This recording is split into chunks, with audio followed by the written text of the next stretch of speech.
I'm Sarah Wilson and you're listening to the Roots and All podcast. I'm here to help you get growing. Join me as I explore everything plant related both indoors and out and provide the information you need to create your perfect green environment. Hello and welcome to this episode of the podcast. This week's guest is writer Julian Hoffman and we're talking about his book Irreplaceable. I read the book a few months back and as you might expect from reading the blurb, it's about those irreplaceable wild environments and species that we're in danger of losing. What I wasn't prepared for was just how beautifully written the book is and how moving I would find it to read about the people who are so deeply connected to the landscapes and the animals that they're battling to save, and how it would stay with me after I put it down. I wish I could give a copy to all of you because it carries a message that is so important to all of us in these times. Julian spoke to me via Skype from his house in northwestern Greece, but he assured me we shouldn't be too jealous as it can get pretty cold where he is this time of year. What are we really losing when we lose wild places?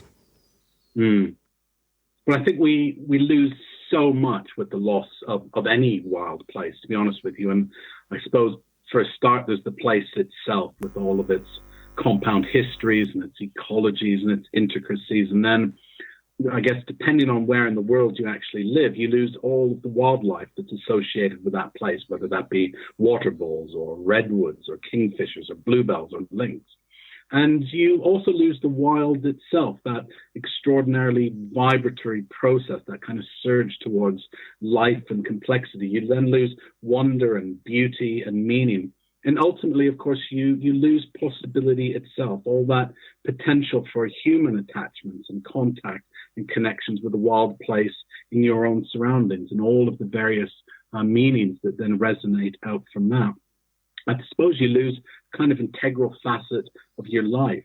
And those wild places, because I think often we've sort of distinguished wild places largely by describing or defining them as those kind of totemic wild places. You could think, for example, of the Scottish Highlands or some of the wild coasts of Wales. But in Irreplaceable, I really made a conscious effort to write about and explore also wild places in an urban context, particularly at a time when, over half of the world's population is urbanized and lives in cities. And it might be simply a small urban city meadow, or it could be an allotment patch. And, something like allotments, we're losing at an unparalleled pace in the United Kingdom. There was a freedom of information request several years ago that was conducted by a campaign group who were seeking to protect and preserve their threatened allotment in Watford. And they discovered that between 2007 and 2014, only 4 of 198 applications to close allotment sites had been rejected by the Secretary of State.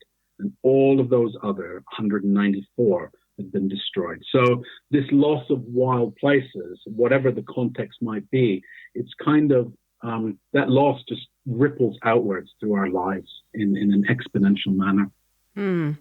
One of the things that struck me when I started reading the book was that obviously because of the nature of what we're talking about, we tend to compare it to what we've lost or what we've had in the past. And yes, I did think to myself, if future generations don't experience as much biodiversity or as many wild spaces as the generation previously, then does it even matter? Will they even know what they're missing if they've never had it? Yeah. It's a really, really critical question, I think, this. And, on a very simplistic and personal level, when I think of the wonder and joy that I've been fortunate enough to experience through contact with wild animals and whilst exploring wild places in the course of my life, I would absolutely want those opportunities for contact with the natural world to be passed on to future generations, for that sort of extraordinary enrichment of human life to be theirs as it has been for mine. But what you're also asking is a really interesting question because it leads us on to an issue or an idea that's been called the shifting baseline syndrome. Because when I think back to my contact with the natural world, it's nothing like contact with the natural might have been a century or 2 centuries or 3 centuries ago. So those future generations, as you quite rightly point out, they might not really know what they're missing. And the shifting baseline syndrome, it was developed by a fisheries expert called Daniel Pauly. It was sort of developed in response to scientists' utter inability to estimate what pre-human population sizes of fish species were and actual physical sizes of fish themselves. They had no real way of comprehending what that was on a pre-human baseline. And that idea has now gone on to be relevant, I suppose, to a much wider set of relationships between humans and the natural world. And the American writer Julia Whitty calls it the phenomenon of forgetfulness, because by and large, our relationship with the natural world tends to unfold on a day-to-day basis. That's how our sort of contact works. And it's really, really difficult for us, except in perhaps the theoretical sense, to try and understand and gauge what past abundance might actually have been. And in the process, we then tend to normalize. We psychologically accept absence. We normalize absence because we have really no way of understanding what past presence might have been. So to kind of give you a brief example, you might be thrilled in a summer's wood in England to hear an elegant quartet of birdsong. And you might possibly remember that when you were a child, that was a chorus. But you have no real way of knowing in an experiential sense that to understand that once, long ago and well before your time, that was actually orchestral. That's what the shifting baseline syndrome is about, where we simply accept the kind of continually degraded nature of the world. And the great poet Gerard Manley Hopkins, he sort of summed it up in a beautiful but very mournful poem called Binsey Poplars that he wrote in 1879 after he'd witnessed the levelling of a beloved row of poplar trees on the banks of the Thames, not far from Oxford. He wrote a line in which he says, "Aftercomers cannot guess the beauty beam." And that to me really sums up where we're at in relationship with the continual diminishment and depletion of the natural world and our experiences. So it's really important to try and register the shifting baseline syndrome as much as we can and to kind of take note of what that dwindling means. Kind of getting down, I suppose, to the crux of the book. I was also wondering, does it matter if we lose long-standing established habitats? I mean, in what way are they irreplaceable? I mean, any established habitat is a direct result of these kind of complex interactions between, let's say, wildlife, soil, climate, and geology and plant life. All of these things have been melded and blended together over the period of quite a long time. And, we could talk briefly about ancient woodland because it's a very timely and topical issue at the moment, particularly in Britain, because ancient woodland is a sort of really good example of what's irreplaceable, I suppose, when these sites, these places come under threat. Now, an ancient woodland in Britain is a woodland that has been in existence since at least the year 1600, as that was kind of the time when the planting of trees, the physical planting of trees by humans, began to become popular. So any woodland that has been in existence since 1600 is of natural occurrence. It predates that time when people began kind of planting.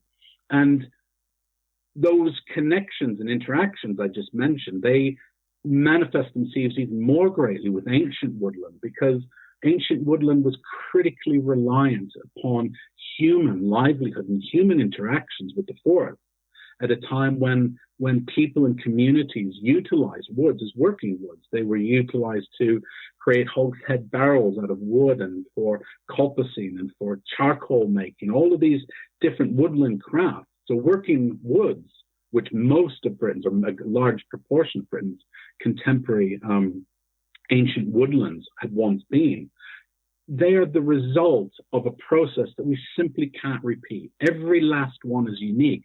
And in many ways, an ancient woodland, some have described them as museums in a way, but what differentiates them, in my opinion, from a museum in which there's a lot of inanimate objects that have been kind of classified and showcased, is that ancient woodlands are still very, very much these living repositories of our culture and our roots. They're still utilized, if not for woodland crafts as they were in the past, very much for people's enjoyment and engagement and bird watching and walking and jogging and all these kind of things that people love to do in woodlands. And so they really are irreplaceable in the sense that we have no knowledge of how to reconstruct, how to recreate an ancient woodland, because its history was absolutely of a time, and those processes simply aren't part of our world anymore. Yeah, and that was an interesting thing actually that struck me reading the book. Specifically, you write about the Hoo Peninsula with a rich landscape of saline lagoons, but they came about because of human changes. So part of me kind of wondered, who's to say that the changes we make to the landscape today won't also contribute to positive developments in the future?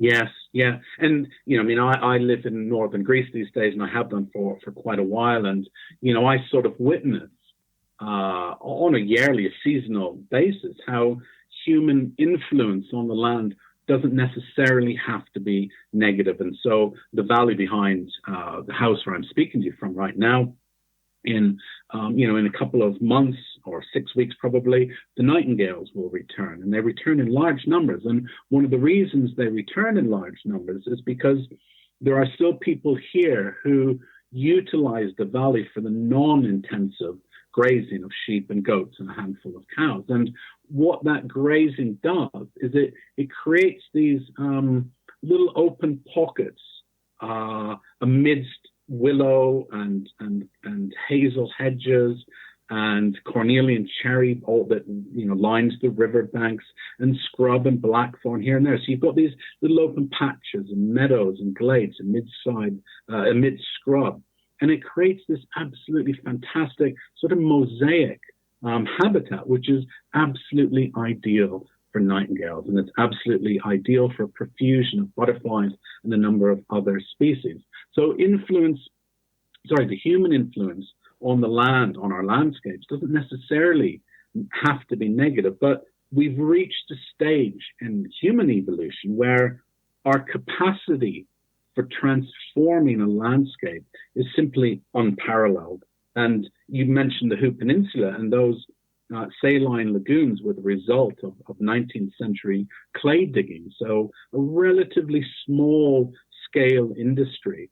And even at the time, there's early photographs that show swans using these quarries where water sort of filled in places. But the proposal to build Europe's largest airport on the Hoo Peninsula, the story of which I tell in the book, and the story of resistance to that proposal, would have completely obliterated a large portion of the Hoo Peninsula, including two entire ancient villages in the 12th century churches. And you think of other landscapes, you look at the ruinous tar sands of Alberta, or you look at mountaintop removal in the United States, as examples of how our capacity for transformation is now really, really different to those industries that we had in the 19th and 18th. Definitely, it's the rate of change. So that brings me on really nicely to another question, which is, how do we reconcile our desire to protect wild spaces with our need to expand and be better and faster and richer and all the rest of it? Yeah, it's a really good, what I would say, I think one of the first things we have to do is to examine a single word in that sentence, and that's the word need. Do we need to be continually expanding? Do we need things to be faster? Do we need to be richer? Or is it about desire? And I think that, many of the people, and I say this actually as someone who, makes great use and takes joy in a lot of our digital and technological advancements, but I've also become increasingly aware of the kind of cost that has for the natural world. And many of the people I spent time with in writing Irreplaceable, they were arguing for a very, very different measure of well-being. And these were people who'd come from all different kinds of backgrounds and different parts of the world, really different parts of the world.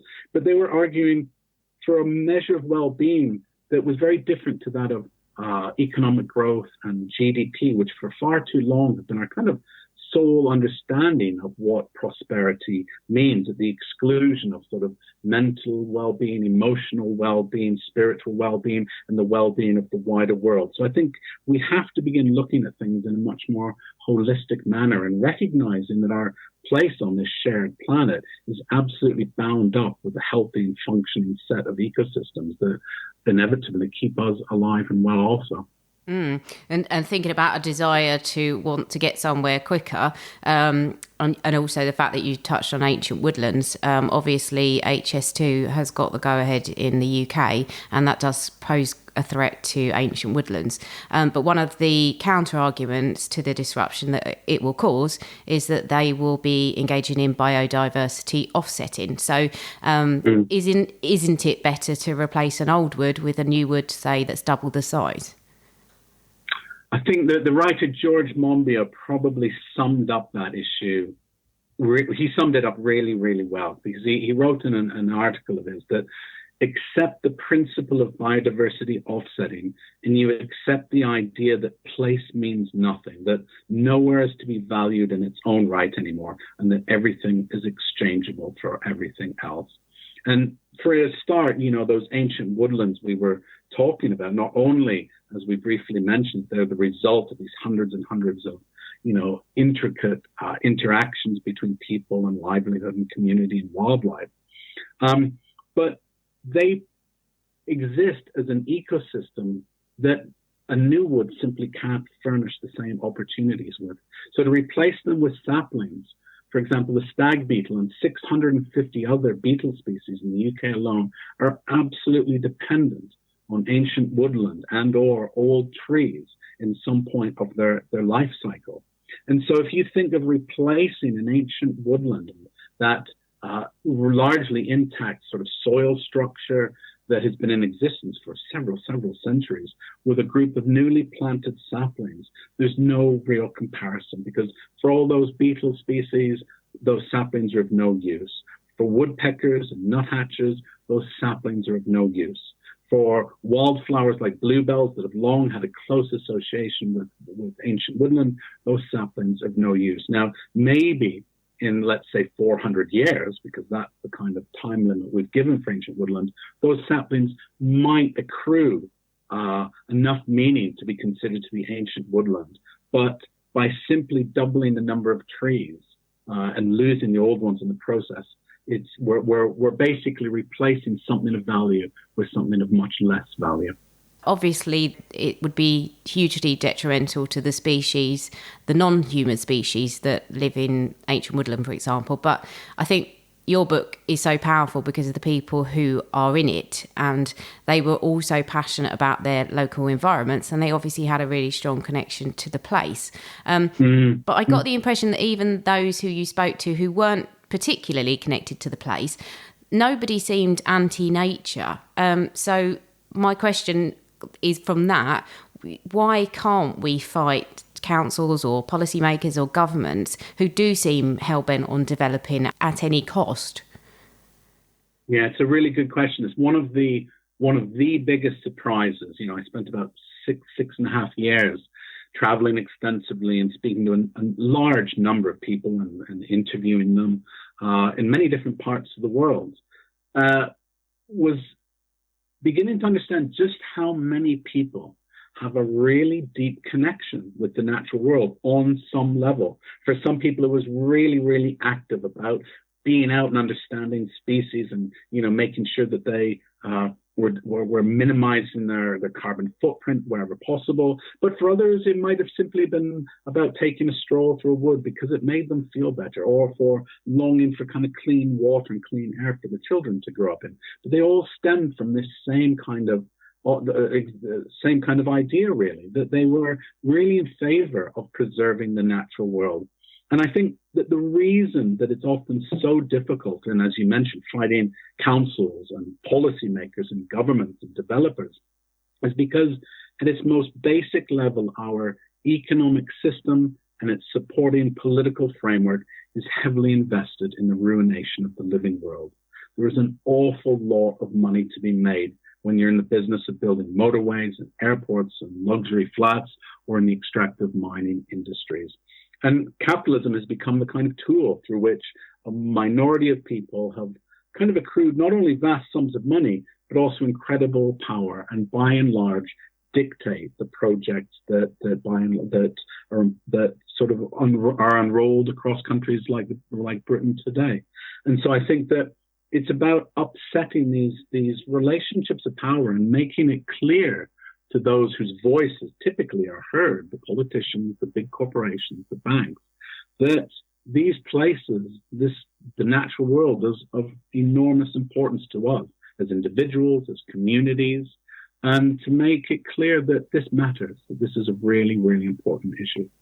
Yeah, this might be kind of beyond your remit, but I'm on social media, I'm on places like Twitter, and it does become a bit of an echo chamber, and you tend to follow people with similar ideals as yours, and so everybody gets aerated when some trees have been cut down or something's been trimmed out of season.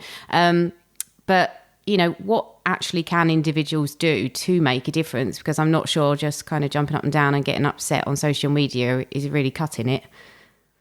Yeah. It's I've kind of noticed this in my own use of social media, particularly in the last year or two. That kind of discussing, let's say, on social media can be of great importance, but I think there is so much that we as individuals can do. And in the book, I use this sort of metaphor of the starling murmuration, where these great sort of spectral apparitions in the evening winter skies of thousands and thousands of birds, at the heart of each and every one of these extraordinary potent masses is really just a set of single starlings. That's all a murmuration is. And I bring that back to how we can influence and make change kind of possible and to the betterment of the world. And that kind of change can mean anything from sowing wildflowers in your garden and letting your grasses and dandelions grow long. It can mean cutting holes in your fence to enable hedgehogs to move more easily through, a variety of different gardens and habitats. It can mean volunteering with wildlife and environmental organizations. It can mean lobbying politicians or voting for parties whose policies are sympathetic to the natural world and all that we stand to lose. It can mean joining Extinction Rebellion if that's your wish in any capacity that you feel you can, or to support the climate striking students across the world that have been sort of galvanized and inspired by young people such as Greta Thunberg. There's a great deal we can do, and I think that one of the key things that I learned in the writing of this book is that what I call this radical hopefulness is really about action. It's really about turning that verb hope from being a passive verb to being an active verb, and to recognizing our own agency, both individually, but also really importantly, collectively, because I can see how change is possible, and really transformative change. And over the course of writing this, I witnessed so much that was made possible simply through ordinary people standing up and making their voices heard, often in cohesion or conjunction with others. And so many of the stories that I thought would end very negatively, actually, to my great surprise, turned out very differently, precisely because of the actions that people were taking. Yeah, and I think it's important as well, because once somebody starts doing something, even in a neighbourhood, and somebody else sees it, it kind of helps shift that idea of what is beautiful or what is unsightly. And that brings me on to your chapter, which was about the Konza Prairie, which Dickens described prairie as oppressive in its barren monotony. And that kind of poses the question of how can people learn to love landscapes that may not be so easily read, or where their beauty is not quite as apparent? Yeah. It was really interesting because, Charles Dickens is, I'm a great admirer of his works, and he's quoted in the first chapter of the book because he had a strong connection to the Hoop Peninsula on the edge of the Thames estuary. But I do go back to his words a bit later in the book, as you rightly point out, on the prairie, because he couldn't stand the prairie. He visited the prairies of Illinois in the middle of the 19th century and just loathed them. But I fell madly in love with the prairies. And what I realized is that those landscapes that don't have let's say, a natural aesthetic for us to attach ourselves to, whether it be, the towering spires of mountains or great, flushes of trees rising up, or great gorges and lakes. We have to think about our relationship differently. And I would personally advocate trying to approach it with almost a childlike curiosity, because you look at how children approach the natural world, very young children, they're can be fantastically absorbed in the very smallest of things. They just let themselves almost sink into any kind of scrubby little meadow that we as adults might kind of pass by. And so on the prairie, for example, feel the wind, watch how the sun kind of settles and stirs and shifts through the clouds across these great swaying, rolling, dipping hills of grass. Listen to the bluebirds and to the, these different species, and to kind of let yourself just sort of slowly settle into that great sea of grass. There are all of these more minor processes, let's say, that are continually unfolding anywhere that we experience in our lives. And, there was a really interesting example in Leeds the other day that you may or may not have seen on Twitter, where a group cleared out what had been Buddleia scrub and various other species, and because they thought that it cleaned this kind of verge. But what was revealed was a rather ugly sort of iron or metal fencing against some brickwork and a lot of graffiti. And of course, what was lost from that scrub come spring was the profusion of flowers that butterflies and other bugs would have been immediately attracted to. And I think we do need this shift in our kind of aesthetic understanding of what is important and meaningful, because what's pretty to us might not necessarily be what's useful to the wider world that we depend on.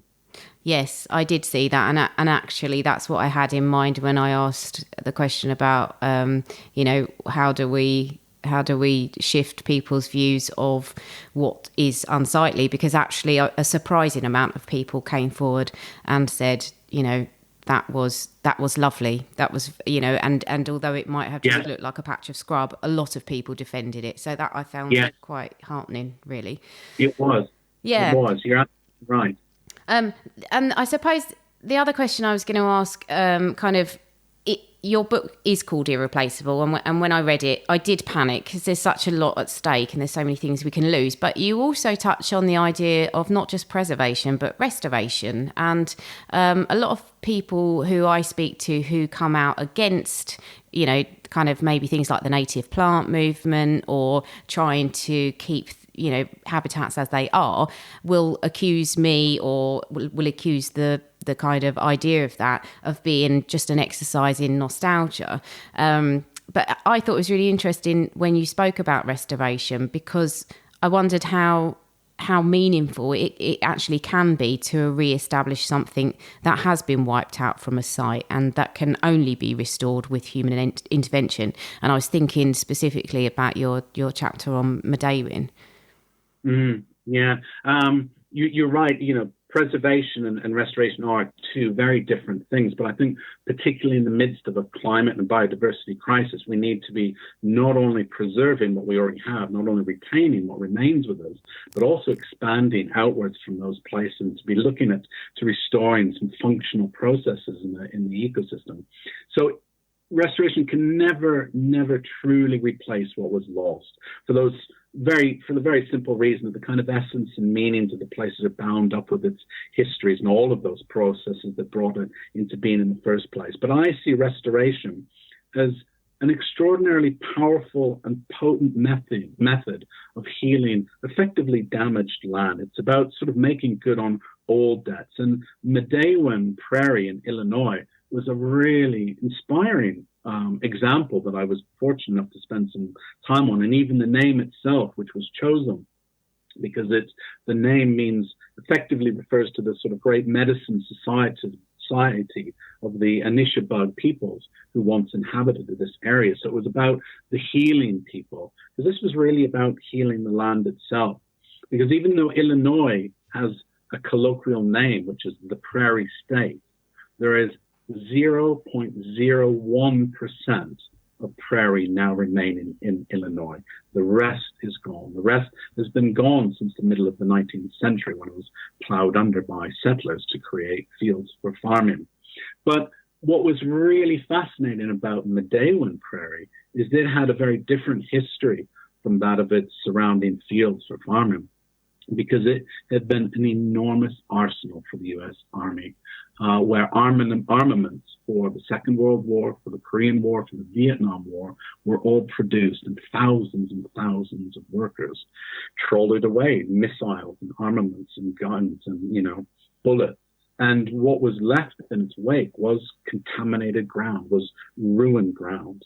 And through the work of environmental organizations such as the Wetlands Initiative of Chicago and the Gaylord and Dorothy Donnelly Foundation, and countless volunteers, they had remade it into prairie. They had gone back, they'd stripped away the contaminated soil, and they'd allowed these processes to come into being once again.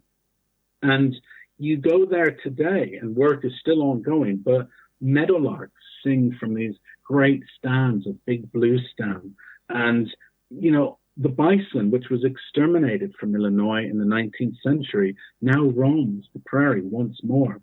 And restoration then, for me, is about making amends. And there was a man who showed me around called Arthur Pearson, and I think he probably summed it up probably perfectly, because he said, not only is the land restored, but something in us is restored too. And I think that's really important, because it's about reconnecting to land. It's about not only enabling species to flourish in a wider, more connected landscapes, but ideally it's about us remaking those connections with the wider world to ensure their vitality into the future alongside us. As I said, I would love to send you all a copy of the book, but until I work out a way to make millions from podcasting, you'll just have to get your own copy. The paperback version of the book is out on the 9th of April if you'd like to wait until then. If you want to find out more about Julian, you can of course find links to his website and social media in the show notes. So a really big thank you to Julian for taking part in the interview, and thanks to you for listening, and I'll catch you next Tuesday. You can download or listen to the podcast direct from the website www.rootsandall.co.uk, where you'll also find my blog and a sign-up form for the newsletter, which gives you a weekly roundup of content, plus the inside scoop on things like upcoming guests. Or you can subscribe wherever you normally get your podcasts. Email me with comments and feedback at podcast@rootsandall.co.uk. Follow me on Twitter, Roots and All, Facebook, Roots and All UK, and Instagram, Roots and All Pod. But please also check out my Patreon, where you can make a one-off donation or take out a monthly subscription to help support my work, because if you like what I do, please help me to continue doing it. Even if you make a one-off donation of £1, trust me, it all helps, and I will be immensely grateful. So please go to Patreon and search for Roots and All.